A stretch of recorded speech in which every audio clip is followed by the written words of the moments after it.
The largest crime scene in America. Fraud, power, and the untouchables.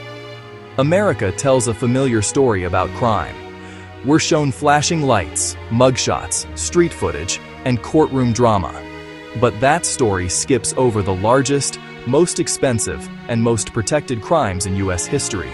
Because the most damaging crimes in America don't happen in alleys.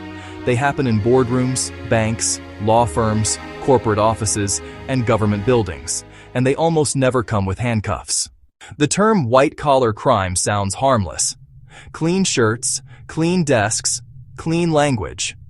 But behind that phrase are crimes that steal more money, destroy more lives, and destabilize entire communities, without ever firing a gun. We're talking about financial fraud, corporate theft, environmental crimes, wage theft, housing fraud, insurance manipulation, healthcare scams, market manipulation. According to federal data, white-collar crime costs the U.S. economy hundreds of billions, some estimates say over $1 trillion every single year. That's more than all street crime combined. Yet ask yourself, how often do you see CEOs marched into court the way poor people are? Here's the uncomfortable truth. Crime enforcement in America is not proportional to harm. It's proportional to power. Low-level crimes are aggressively policed. High-level crimes are quietly negotiated. When a poor person steals food, it's a crime. When a corporation steals wages from thousands of workers, it's a labor dispute. When someone on the street commits fraud, it's prison. When a bank commits fraud, it's a fine, paid with someone else's money. And fines are not punishment. They're fees for doing business. Let's talk about the financial system. Major banks have been caught laundering money, rigging interest rates, selling fraudulent mortgage products, and collapsing the global economy. After the 2008 financial crash, millions lost homes, families lost savings. Entire neighborhoods were wiped out, but almost no top executives went to prison. Instead, banks were bailed out. Executives received bonuses, and the public paid the bill. That wasn't an accident. That was design. Fraud isn't a bug in the system. It is the system. Housing is another massive crime scene.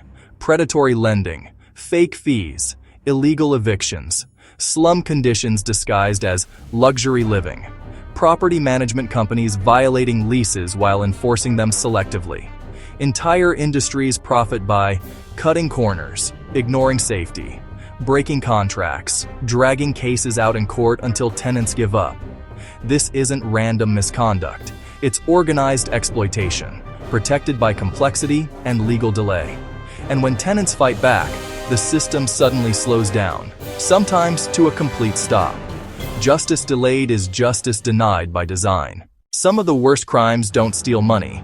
They steal health and life expectancy. Corporations dump toxins, ignore safety standards, cut maintenance, falsify reports. From contaminated water to unsafe buildings to food safety violations, the pattern is the same. The public is exposed, warnings are ignored, regulators look the other way, and when people get sick or die, the response is paperwork, not accountability. If an individual poisoned a neighborhood, it would be a life sentence. When corporations do it slowly, it's called regulatory failure. So why don't these crimes lead to prison? 3 reasons. 1. Complexity. The crimes are buried in contracts, spreadsheets, and legal language designed to confuse juries and delay cases. 2. Influence. Corporations fund campaigns, lobby lawmakers, and hire former regulators. 3.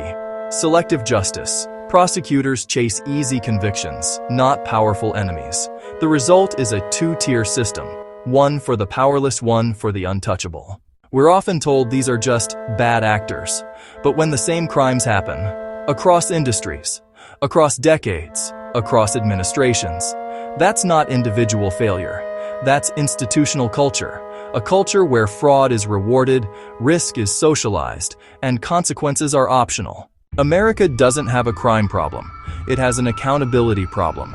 The largest thieves don't hide. They advertise. They sponsor stadiums. They sit on panels. They lecture the public about responsibility. Until fraud at the top is treated as real crime, until punishment matches harm, until power stops buying immunity, The system will keep producing the same result: justice for some, protection for others, and a nation paying the price. This isn't about ideology. It's about reality. And reality doesn't care how uncomfortable the truth makes us feel.